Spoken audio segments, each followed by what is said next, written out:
It's funny when he says, we need to make the company financially solvent. It's like, well, you're financially solvent, Tim, so I guess there's that. Would you send your adventurers out on this quest? Sure, I've sent my adventurers onto worse quests. That's true. I've sent them to islands that exist outside of time. Perfect. I mean, this kind of could exist outside of time if you wanted it to frame that way. So, could I do like infernal bats or something? That would be fun. You can do small fire elementals.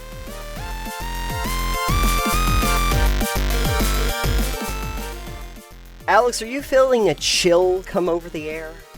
Yeah, it is now officially autumn, and I have officially broken out the hoodies again. Perfect. Not that I ever stopped wearing them, but you know. But, you know, now you have more of an excuse than you did before. Now my excuse is better than I work in a literal cooler. Exactly. Now we all work in a cooler. We're going to. Yes. It's just the cooler kind of year. That's true. Time of year. Whatever. Anyways. Anyway, it's also that time of day where we welcome you to Total Pebble Knockdown. I am Nathan. And I am Alex, and this is our show. Yeah, that's what it's called. That's what the tagline's gonna be. Total Pebble Knockdown. This is our show. that's so much better than anything else we could come up with. Let's just do that. It's gonna actually say this is your show, but it's gonna be a small Y and a capitalized hour. Perfect. Anyway, this is your show? No, this is our show. Anyway, so I guess let's just get on to your show. One little bit of news, and no, it is not actually about Unity. We're going to leave that to the experts. Fires? Yes, to the fires, yes. Leave it to the fires of hell. Leave it to the dumpster fire of hell. Perfect. There's actually a story that came out very recently, and it's about Epic Games. So, Epic Games has reportedly laid off 830 jobs, 16% of their total workforce. That's not insignificant. No, it is definitely not. I am looking specifically at the Eurogamer article right now, but believe me, this was done by every outlet known to mankind. I went on to look for news on one day, and every headline across every single platform was about this. And I have looked at some other articles that took a different angle, but I think that this is kind of useful. The article is basically that they have confirmed reports of widespread layoffs at the company, saying the move will affect around 830 employees. Approximately 2/3 of those job cuts said to be in teams outside of core development. So they're focusing on their core, which is the Epic Games engine? I'm guessing in actual, like, software development or in technological development. Probably not the Fortnite crew. I'm going to guess that's not where the cuts They're are not coming. the core? I don't think so. Yeah, I feel like they definitely would keep the Fortnite crew on. Yeah. You know, that's a no-brainer. They make billions off of that game. Billions. You know. But at any rate, Eurogamer also says around 250 employees will leave the company as a result of Epic's newly announced divestiture of Bandcamp and Super Awesome. So they own Bandcamp? Apparently, or at least they were invested in it, but they are now divesting from it. And what's the other one? Super Awesome. Don't even know what that is. Yeah, and you know what? Don't need to get into it now. For a while now, Epic CEO Tim Sweeney wrote in an all-staff email. Now, we'll come back to Tim in a minute. We've been spending way more money than we earn, investing in the next evolution of Epic and growing Fortnite as a metaverse-inspired ecosystem for creators. No. Absolutely not. I had long been optimistic that we could power through this transition without layoffs, but in retrospect, I see that it was unrealistic. While Fortnite... Yeah, well, you know who else has walked back their metaverse dreams? Yeah. Everyone? Everybody. Yeah, especially Facebook. Yeah. Who Sorry, literally Meta. changed their name to Meta Sweeney continues, while Fortnite is starting to grow again, my god, the growth is driven primarily by creator content with significant revenue sharing, and this is a lower margin business than we had when Fortnite Battle Royale took off and began funding our expansion. Success with the creator ecosystem is a great achievement, but it means a major structural change to our economics. So yeah. It's growing because of influencers playing it? Apparently. Well, I mean, So that kind of what, makes sense. So, like, you know, Ninja and all of guess, that came in, but... So it's just your streamers and stuff, and your content creators who are just playing Fortnite because it's Fortnite. So when the Probably. streamers decide to get bored and they don't get as many views from it, so that Fortnite will just die. Yeah, I mean, Epic will probably make their bag by then. I mean, like, they should be fine, but... You know, Yeah. I think it's also their brand deals. Every week you'll see that Fortnite is doing something special with, like, Star Wars or, you know, whatever it be. Sweeney added that the company has been making ongoing efforts to reduce costs globally, including moving to net zero hiring and cutting operating spent on things like marketing and events. But it remains far short of financial sustainability, and Sweeney insists that doing layoffs now and on the scale will stabilize our finances. Keep that in mind. Now, to be fair and balancer, I will say that the affected workers are apparently going to be receiving 6 months of base pay as part of their severance package, along with the Epic paid healthcare in United States, Canada, and Brazil. So at least there's that. And they are also offering to accelerate people's stock option vesting schedule through the end of 2024, and giving 2 additional years from today to exercise the options. 401ks, all of that good stuff. So they're not exactly... All that good stuff. Yeah, they're not exactly out on the street. They will have some financial stability for a little bit while they look for other work. They mention, toward the end, that in light of today's job cuts, Epic says it will prioritize work on the next Fortnite season and Fortnite Chapter 5, as well as Delmar, Sparks, and Juno. Now, if you're wondering... Which I assume are just project names. Yes, Delmar and Juno rumored to be codenames for a Fortnite car racing mode. Nobody's gonna... Okay. And Fortnite Lego collaboration, respectively. So... I hope Fortnite just crashes and burns. That's what the car racing mode will let you do. Yeah. Can I build ramps on the fly? That would be... Okay, that might actually be good. That might be good. Because, I mean, you give me a Fortnite car racing mode where I can build... While you're racing? While I'm racing. Yeah. And, okay. you know... That could be good. Interesting. Yeah. But, I mean... I don't know no, but... No. It would have to be, like, a slower car racing game. It couldn't be, like, Need for Speed. Or Burnout or something. Because I can't build while I'm racing that fast. It's just not gonna... 2 parts of my brain... the engineering part of my brain and the focusing, hand-eye coordination part of my brain trying to work at the same time.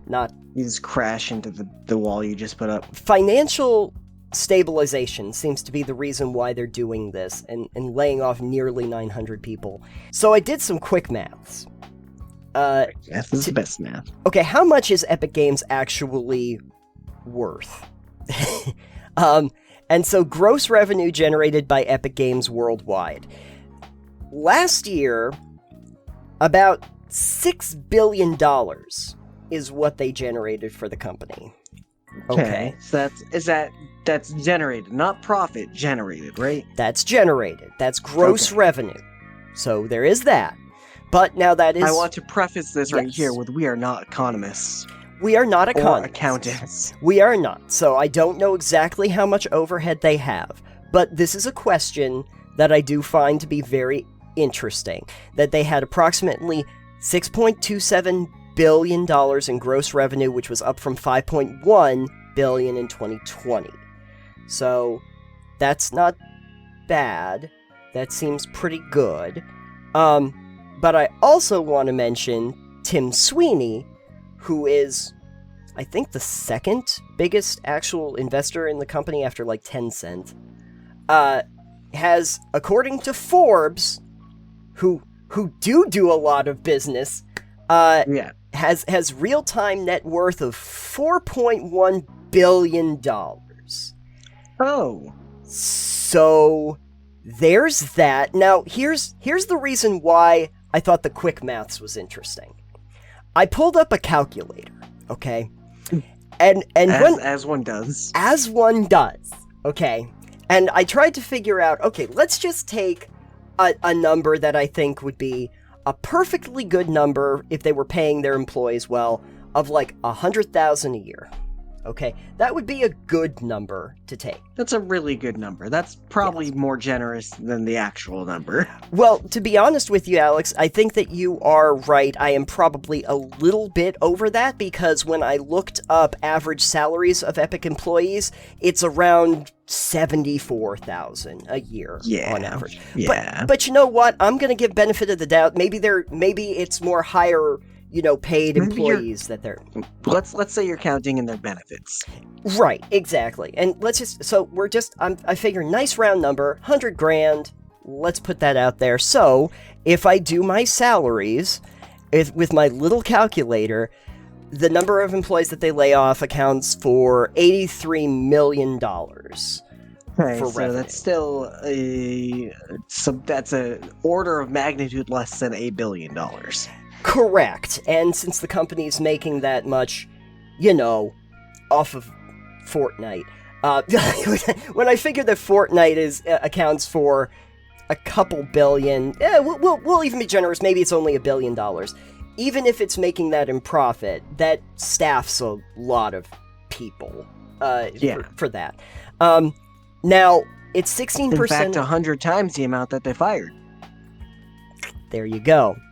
So, interestingly enough, though, just in case anyone cares, since that is 16% of the staff, what they would pay for the entire staff, if we're going by that number, is about $500 million. Like $518 million for the whole staffing.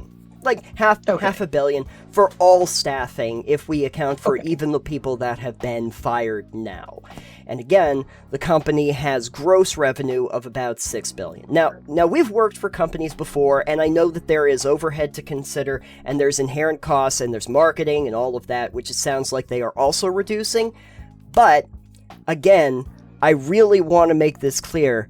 Tim Sweeney is worth $4.1 billion by himself. So, I don't know. It's funny when he says, we need to make the company financially solvent. It's like, well, you're financially solvent, Tim, so I guess there's that. The company it's always seems interesting fine. To me. Yeah. When they go, we need to reduce our workforce to make more money, and it's like, could you just, hey, you make how much money? Could you just maybe take a pay cut? Maybe just a little bit, like 1 or 2%, dude. Like $83 million would get you there, so we didn't have to lay. In that Forbes article, though, where they have his profile, though, couple interesting bullet points. Epic raised $2 billion in April 22 from the Lego family office and Sony in a funding round that valued the company at $31.5 billion. Oh.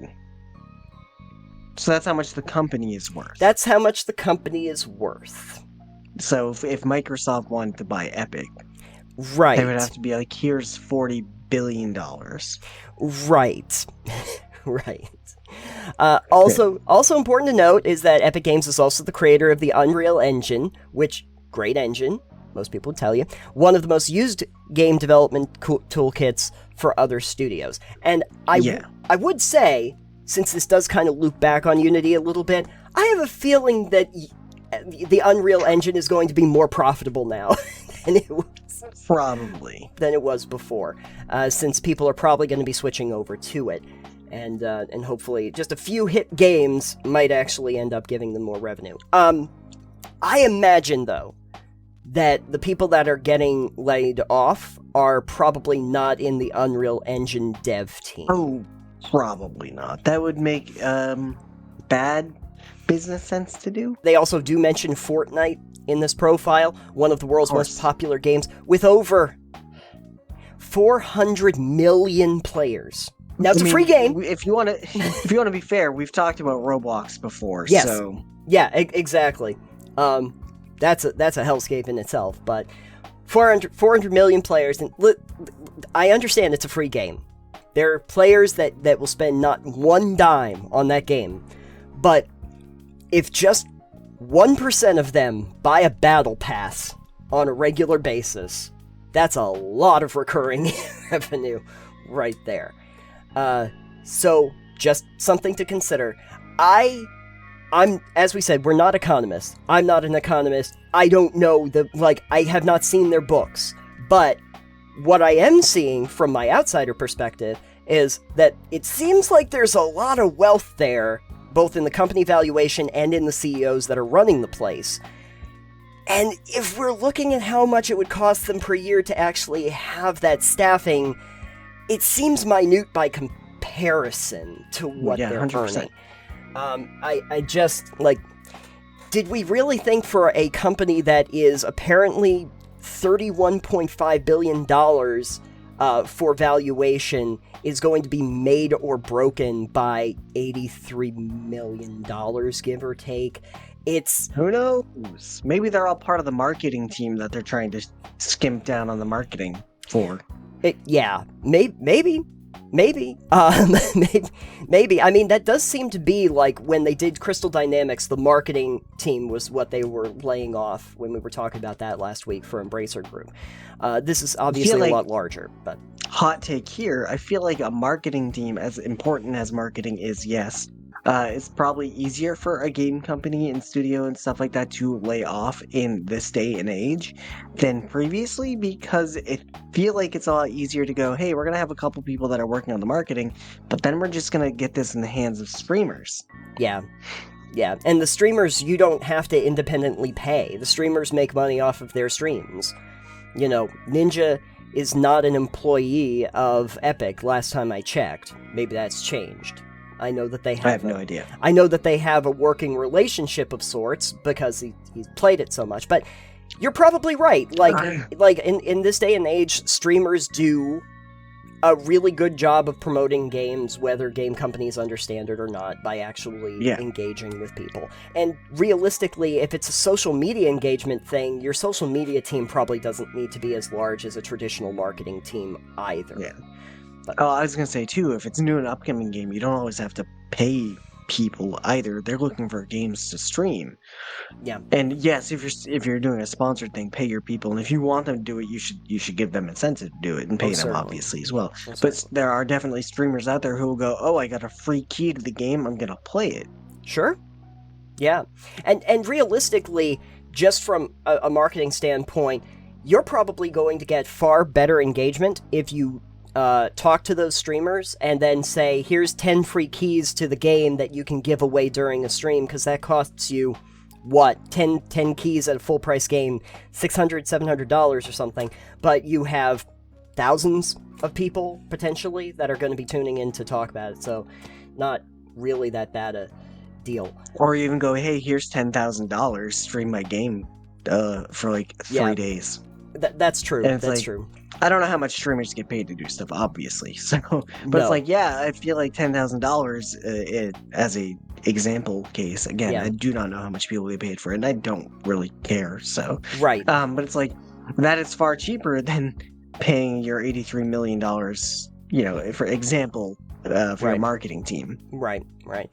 And yeah, that's a changing landscape issue, I'm sure, of things that traditional media did in one way once upon a time. Another example of that, too, briefly, is just that that E3 isn't really as much of a thing anymore. The traditional booths and the trade shows that we had before are now becoming digital showcases that they can do in-house, and that makes more financial sense than setting up a booth and paying for it. I mean, the landscape's changing. I just feel like maybe it didn't need to change with the removal of, 16% of your workforce.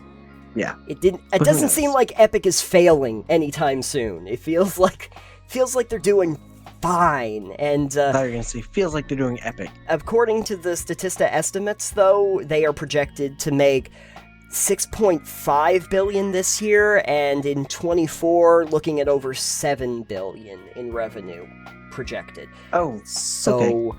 you know that. I don't know. It's pocket money. Again, not an economist, but seems like a drop in the bucket for the cost of the staff. If anyone is an economist out there or is in Epic and knows more about the behind the scenes stuff that they can share, please enlighten me. I'd be fascinated to know where the billions of revenue have to go, and do you have an electric bill that high? I don't know. I freaking don't know. So if you're the member of the audience that works for Epic, or a member of the audience that is an economist or financial person who actually knows anything about this, with our definite reach of those people, drop a comment. Tell us we're stupid and they spend $4.2 billion on their CEO and the other $2 billion are to cover the costs of everything else. Who knows? I mean, yeah, I'll grant you that's his overall wealth now, and he probably didn't make that in 1 year, but if you have $4-something billion, even if you were making $100 million a year, it's 40 years before you get to $4 billion. So yeah. And I think Tim Sweeney is how old? Tim Sweeney's 52. So on average, the time that he spent at Epic, he's been making more than $100 million a year on average. So anyway, thanks for joining us for our TED Talk. Yeah. I got an adventure, a seed for you that I want to throw by you. An adventure hook. Throw the seeds right in the air. Yes, exactly. And there's actually a reason why I say seed, because this is actually based on my time playing a game called Starfield. I don't know if you've heard of it, but it's a space game. And I have finally learned how to add parts to ships, so that's fun. And at any rate, good job. 40 hours later. 40 hours later. Well, I'm much further in now. And there was a side mission that I started that I thought was really, really interesting. It's one of the most interesting side missions that I had. And I inspired this particular adventure hook that I wanted to explore with you today. And if for anyone who is listening who knows what I'm talking about, I would be referring to Operation Starseed. In that vein, I have come up with what I am calling the Island of Legends. So... nothing similar to name, it's fine. Nothing at all. No. Isle of Legend, or whatever you want to call it. But anyway, okay, so here's how this mission basically works. Your heroes are told by a distress call that there are people that are stranded on a desert island. And you must go to find them. Yes. Is it a desert island or a deserted island, or is it just an island and they assume it's a desert? Let's just say it's an island people have not heard of before. Okay, so it is an unknown island. I don't know why we call them desert islands if they're not deserts. Or deserted islands, because we assume that no one's living on them, I guess. Yeah, well, deserted means that there was people living there before that left. Oh, well, prime real estate then. Exactly. Comes with a town already pre-made. Yeah, exactly. At any rate, let's just say it's an island, but it's not an island that's been charted at all. We've never seen it. An uncharted island. There we go. Okay, good clarification. So, your heroes have been told about an uncharted island that doesn't appear on any maps. Once going there to respond to a distress signal, you find the island is indeed inhabited. But intriguingly enough, this island is not just inhabited by anyone. It's inhabited by heroes and villains, legends of the world that you're in. Famous characters you've read about in books. That ancient legends? Yeah. That you thought were long dead. Historical characters, kings, queens, knights, the whole deal. Anyone important people to history. important people or to mythology? History, specifically history. Okay. Not as much mythology, but definitely from history. Okay. Okay. They explain to you that they are stranded on this island. They can't leave the confines of it. The system, whether you want it to be, scientific or magical in nature, depending on your setting, will not let them leave this island. And they want you to figure out how to disable it so that they can get off of the island. So I'm already getting vibes of Futurama from that one with the sentient cloud that really loved Star Trek. Oh, yeah. I know you've seen that one. Yes. So it's like, oh, I got the crew of the original crew of Star Trek. I gave them their bodies back, but I'm forcing them to reenact episodes of the show for all eternity. And now they just want to leave. Right. right. A little bit like that. Okay. A little bit like that, but I think the impetus of why they're not able to leave is much different. Okay. So with Sentient Cloud, it was because the Sentient Cloud's a big fan of Star Trek and wants to He's just a big keep super them. nerd. Yeah, exactly. Just kept them all there and was a super nerd. In this particular case, the island is keeping them there more or less because they're there for almost historical record, like the greatest figureheads to keep them there, but not interested in having them interact or go out in the world itself, having been long past their time. Yeah, so they've done the thing they were known for. Right. And this is like just record keeping. Yes, but it keeps them alive? It keeps them alive. It just doesn't. So, like, what's it like on the island? Like a village, a town, a city? I would say it's more of a colony. Can they procreate? Can they procreate? Ooh, That's a question I have because historical That's a figures good question. are still, in this case, we're gonna say they're all human. Maybe there's wow. babies Yeah. of historical figures from different ages going on. In this case, I would say it probably does something that doesn't let them, puts them in like biostasis. Essentially, you're alive, but your body doesn't age and your functions don't work quite as well. Well, I'll tell you, just to kind of give you a little bit of the story from Operation Starseed, it's basically that the genetic records are kept so that they can essentially clone figures from the past that they have as historical record. And that if you were to die, if they were to die at some point, they could be remade by the system continuously. But there is, of course, one big problem that you're having now, and that is, do you actually want them to go out into the world? Because you might have some of the best thinkers and best leaders that you've ever had, but this also includes some of the most vicious warlords, and in some cases, possibly, people that were famous for mass murders. And so, you might not want them out there. You might want to avoid having them go out and about amongst the rest of your world. So my question is, if after centuries of being on this island, if those villains haven't chilled the fuck out?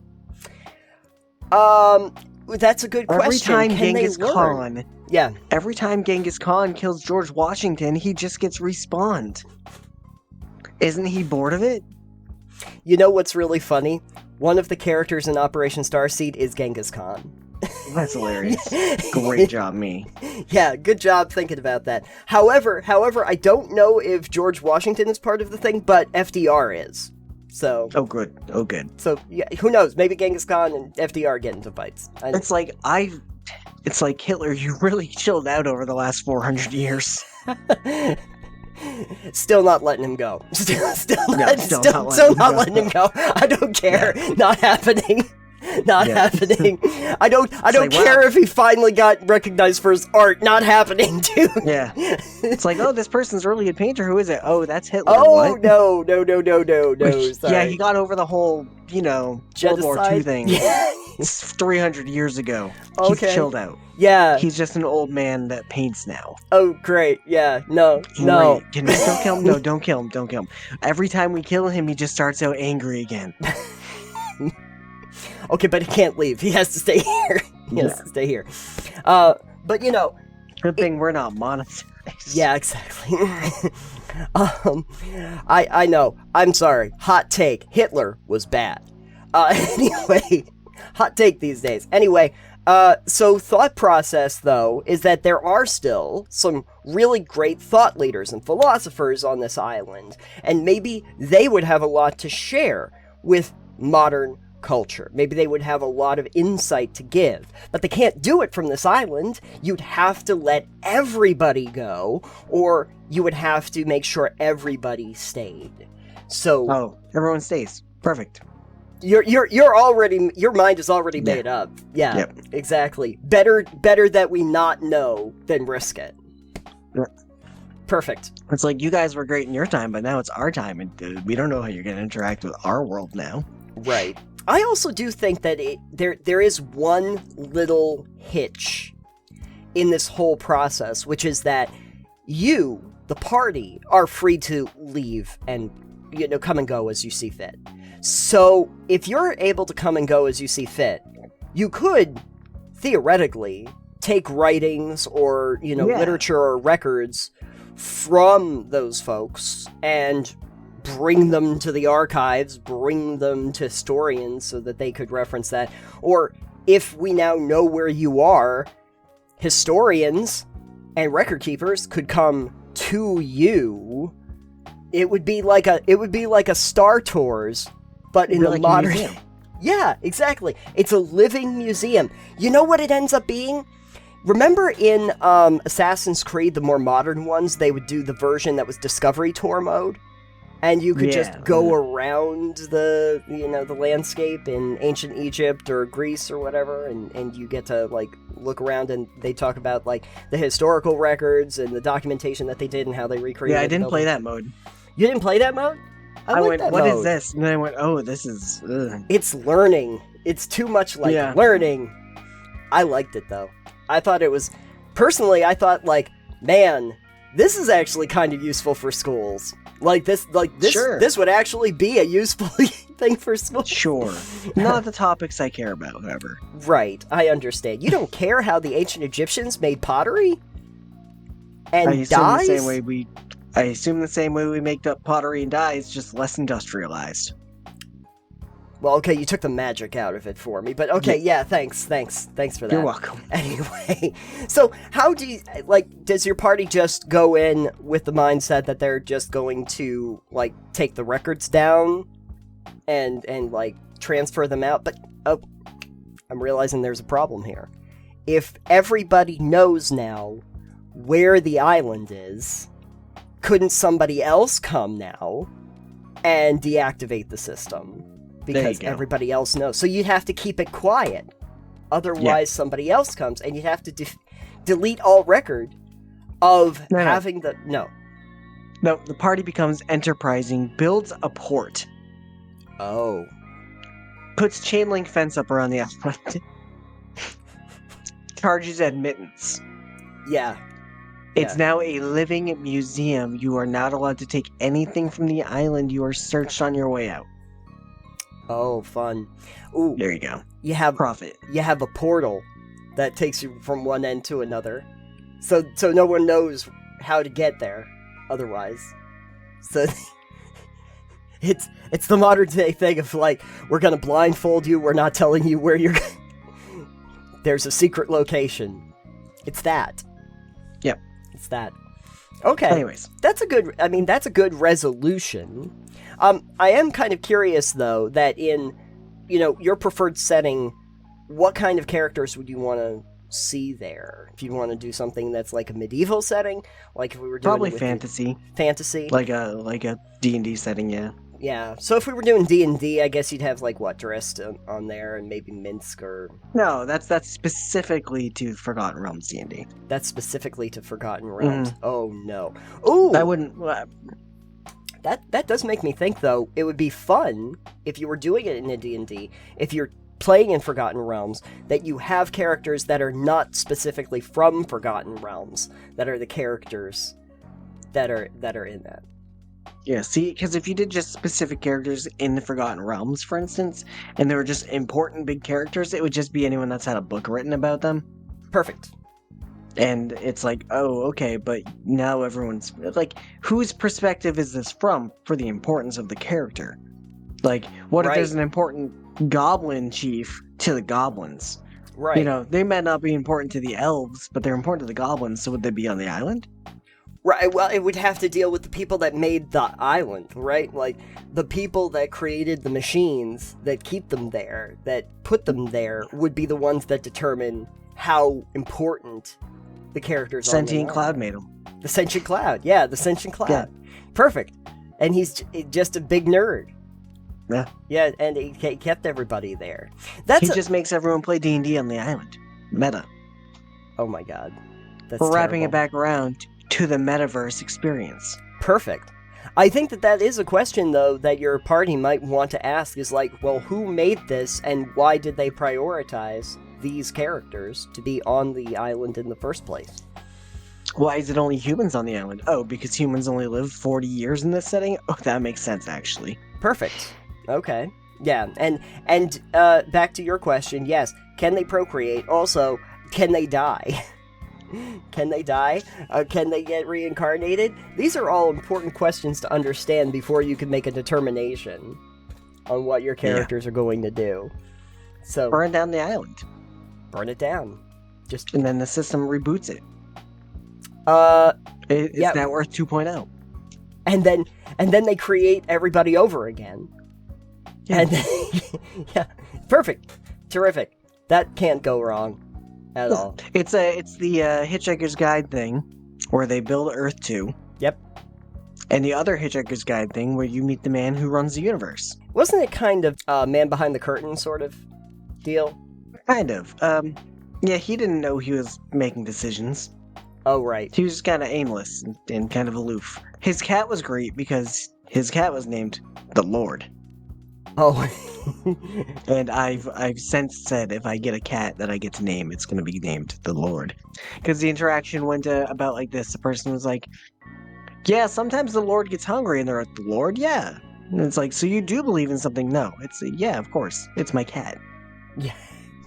It's like making it out to be like, oh, you believe in a higher power? It's like, no, sometimes the Lord just gets hungry. So I give him little bits of food and he purrs.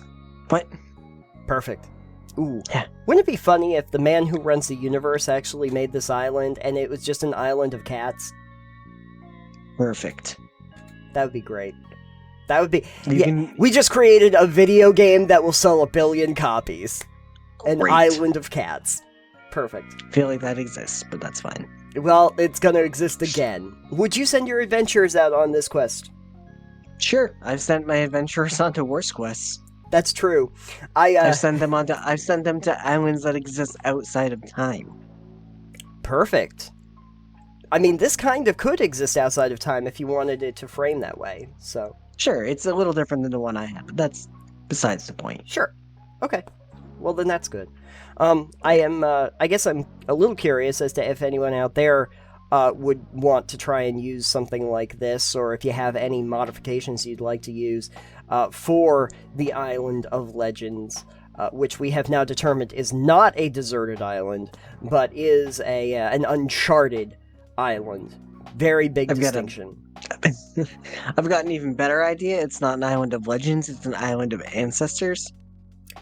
Oh! And whoever visits, they just see their lineage on the island at that point in time. Oh. It generates your ancestors as you enter? Yeah. Wow. And so the trick here is that sucks. You can't kill anyone. Oh. Because you kill one of them and then you kills die. the rest of your line. Yeah, everybody down the line just fucking dies. Oh. This is gonna be trickier than I thought. It's like you're actually an asshole, great grandma. Yeah. Well, that serves to reason. I don't want to interact with my family anyway, but this sounds like a terrible idea. The whole family tree in one convenient place. It's like, ooh, which one of you was first? Me. You can't get me now. You Anyway, can't be mad at me because you don't exist. what happens when I leave the island? You all cease to be. You all disappear. I get the last laugh. Anyway. And then suddenly you're just someone that exists and has no family record anymore. We bootstrapped ourselves out of existence. Yep. Perfect. Nice. Alright, well, let us know if you think that's a good idea. Anyway. So, Alex, occasionally we get comments on our YouTube videos, and, you know. They're usually pretty decent comments. For the most part. But it's YouTube, so it is to be expected. I'm always interested when we get a comment on an old video that I haven't thought about in a really long time. Yeah. And, you know what?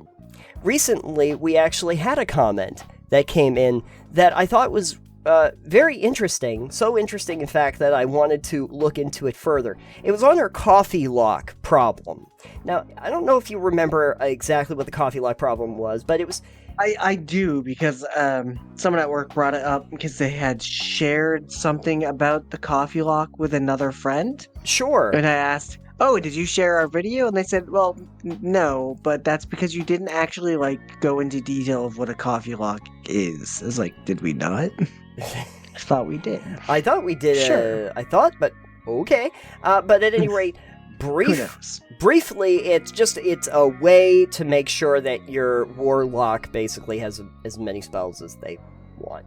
Without sleeping, right? Without sleeping, yeah. Somebody recently commented, which I thought was very interesting, a coffee lock is, to me at least, a lot like a bag of holding arrow.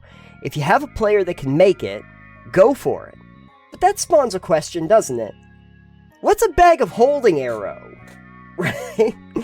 And so I did a little bit of looking around to try and figure out what this might refer to. The general idea here is apparently what would happen if you took a bag of holding and you put it onto an arrow, and then you shot the arrow, and you made a contraption so that it would then open the bag after it had been shot.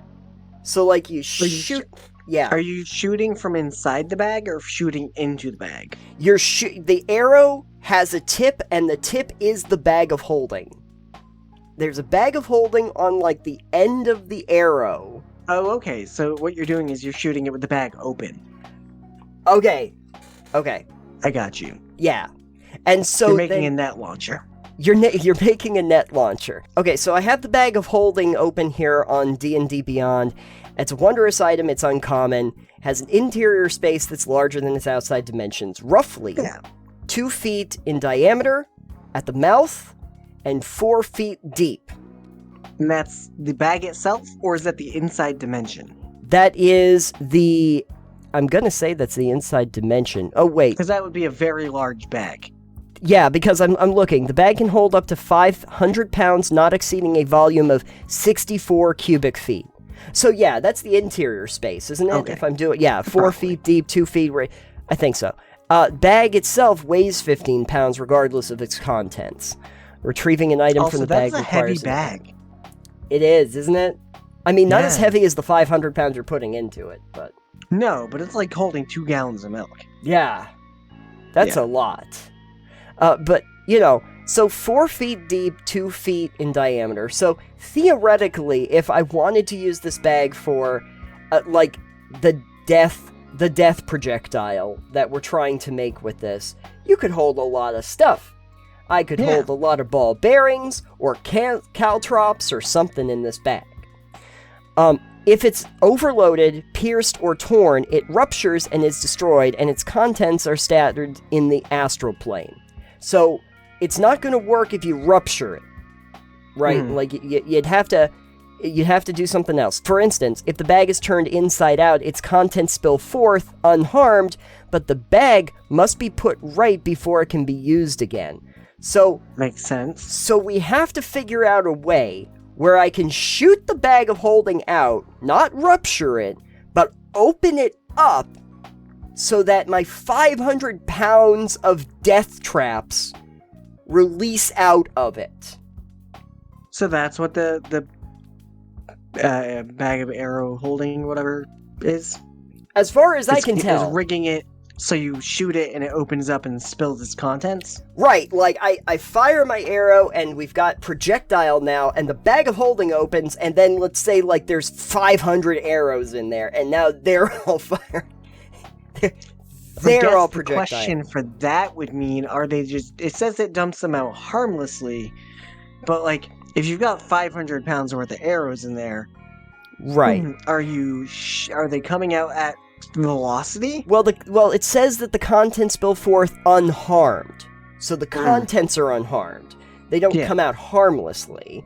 Like, no, I mean... They're not like a little kitty, like, it's coming and patting your face. Like, I wouldn't be using a bag full of arrows. I'd be using a bag full of rabid rats. Rats will follow angrily and scratch everything in the area. Oh! Breathing creatures inside the bag can survive up to a number of minutes equal to 10 divided by the number of creatures. Oh, maybe not rats. Then 500 rats would be dead. They'd be dead very quickly. Even Schrodinger's cat's gonna have a hard time, after which they begin to suffocate. Placing a bag of holding inside an extra-dimensional space created by a handy haversack, portable hole, or similar object instantly destroys both items and opens a gate to the astral plane. We all know this thing. Don't do that. Yeah. Don't cross the bags, as we say. But, okay, so we kind of get the rules of how we'd have to do this to make it work. We can't destroy the bag. We can't put it in an extra-dimensional space. We have to have the bag open, but have it open mid-flight while it's as a projectile. And I don't even think you have to do this with an arrow. You could do this with a trebuchet. Let's say you do it with like a catapult or a trebuchet and just launch the bag and then figure out a way to open it up and spill forth all of the contents like a rain of arrows down upon you. Or rocks. Just have rocks. Just pebbles. That's a Total Pebble Knockdown right there. Exactly. We're making Total Pebble Knockdown for reals. Thoughts on how we could theoretically make this death some projectile? Engineering device. Some kind of engineering Thanks. device. Yep. Thanks for that. Any particular engineering device that you would suggest? I don't know. I'm not a fucking engineer. Okay. You'd want something on a time delay so that it gets to whatever, or a velocity delay, but that's harder, I think, to manage. Some sort of spring-loaded mechanism, probably. Okay.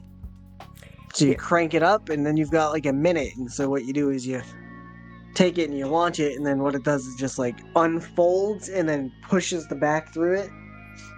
Right. So that it just... Yeah. There's another possibility. Oh no, you couldn't because it weighs so much. I was gonna say maybe if you had a familiar, and you could have the familiar, hold onto the bag and go up, but it's 15 pounds. Sure, So you can just get a bird. you could get a bird. Ooh, I could summon an animal at that point. There you go. Yeah, something to that effect, and then have them tip the bag out over the thing. Hey, here's a question. Can you put a summoned animal into a bag? They don't require breathing, do they? It says breathing creatures inside the bag can survive. Yeah, So if it doesn't breathe, a summoned creature doesn't, I think, need to breathe if they're from the astral plane.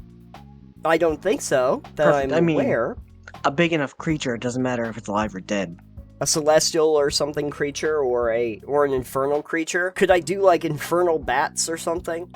That would be fun. You can do small fire elementals. Small fire elementals, yeah. And then we don't even have to worry about opening the bag. Just let the bag fall and spill the contents out when it falls. That's another way you can do it. Is just have it weighted on the opening, so you drop it and then it just spills open. Oh yeah, that's a simple. It doesn't necessarily invert though. That doesn't necessarily invert, but it would open it like entirely. Sure. So I guess you'd have to have something on the bottom so it lands and then goes splays out. I would think that would be the easiest solution. Gotta make sure it can't pierce it. Yeah, exactly. You have to make sure that it can't rupture. And you have to be careful about the overloading part of it. Also, if you have summoned creatures, or like celestials or something, how much do they weigh? Like imagine a bat. Okay, a bat, if it's actually moving around, does it weigh anything? I guess it does have inherent weight. That's not an argument we're gonna get into, because that's a physics argument. Oh, that I've heard before. Also, 64 cubic feet. So we're still Yeah. taking up mass. So yeah, that's Yes. not gonna. So not gonna help. what's the argument? It's like if a bird is in a box and it's flying, does the box still weigh Oh, more yeah. from the bird or not? It's like, well, Yeah.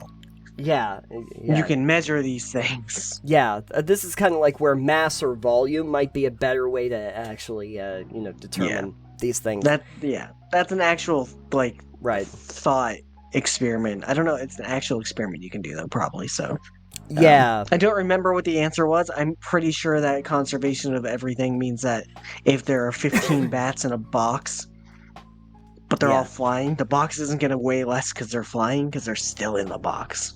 Fair enough. I don't know. Like, me personally, if I could, I would put just my flying snakes in there and see if I can, and we could make that happen. Although I don't think I could realistically do many of them anyway, because, again, they would have to breathe. I think that probably a catapult. I don't know if the arrow's going to work. Also, if it's 15 pounds, the arrow's going to get weighed down pretty quickly. I think you gotta... Yeah. You need something else. You need a catapult, some kind of a sling, trebuchet, ballista, something like that to launch this out. But if you can do it, there's a lot of projectiles you could probably put in there. Even bolts are pretty small. I could probably put a ton of bolts in there, have them launch into the air. The way that the graphic looks is that it's kind of like a fold-over bag. It's not like a bag that has a cinch at the top. It's like a bag that has a fold over the front that latches. So if I unlatch that and put a weight on it, then it should at some point fly open, if we were lucky. You just make it a different style bag. You just custom make one. Oh, sure.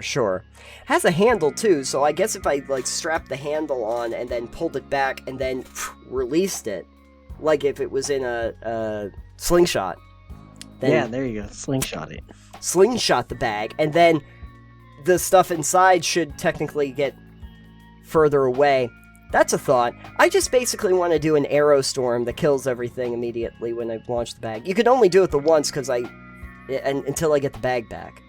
So there is that. Also, you have to pay for so many arrows. It's a lot of arrows. They don't store that many. 64 cubic feet. I think that you could fit quite a few arrows in there, and yeah, that's definitely more than a quiver. So maybe not bag of holding arrow, but bag of holding trebuchet. Bag of holding slingshot. Bag of holding slingshot. That's what we're going with. That has potential. If folks out there think that that's a good idea, let us know. And if you don't think it's a good idea, or that it's ridiculous, also let us know, but you have to provide an answer as to why. You have to tell us why it's a bad idea, not just that it's stupid.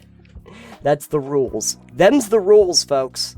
If you have any comments that you'd like to make on our bag of holding slingshot, feel free to leave a comment down below. Alright, so Alex, I think that we have created enough tools of destruction today on the episode. Oh, damn. I know. We created a slingshot full of arrows. We created mass corporate profits, and we also created an island of warlords. It's been a very destructive episode. So yeah, maybe we should use the bag of arrows to take out our gene pool. Yep. On the island of ancestors. Perfect. Okay, this works. Isn't that just Fortnite? Yeah. Okay. Anyway, Alex, if they wanted to find more information online, where could people go? You can find more information about our show and what we do over at totalpebbleknockdown.com. Feel free to check on our Patreon banner when you are there for early releases of our content. And also, make sure to check us out on every podcast app known to mankind. Rate and review and subscribe. It always helps us out. And feel free to check us out on the various social media networks that keep changing their names, so I don't even know what they're called anymore. I am at Satanium. I am at EXP Limited, and our show is at Pebble Knockdown. So you can knock down as many pebbles as you care to. And I hope they rename it to Pebble Media. Pebble Media, and that's good branding for us, and that's what really matters. Yeah. Any one of them. I tell you what, folks. any one of the social media companies, if you want to rebrand to Pebble Media, I'll make sure that we have an account, and we will simp so hard for you. There you go. There you go. So that's worth it, right? To rebrand for us? Yeah. Thank you. 100%. Thank you so much for everybody who is listening, and we will catch you on the next episode where we start to get into spooky times. Ooh, spooky.